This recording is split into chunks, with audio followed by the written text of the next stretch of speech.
If you need to concatenate two strings, you can use the ampersand operator that is the string concatenator. You just place the two strings with the ampersand in the middle and that produces the concatenation of the two strings. You can obtain the same result using the concatenate function. The main advantage of using the ampersand is that you can concatenate multiple strings using multiple ampersand, whereas concatenate as a function accepts only two arguments. Let's see an example of usage of the ampersand operator.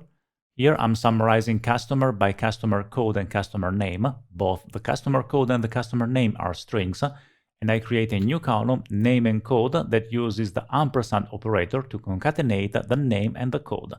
And you see the result here that contains the name and the code one after the other. The same result can be obtained using concatenate with the two arguments. There are no difference in functionality between using the operator or the function.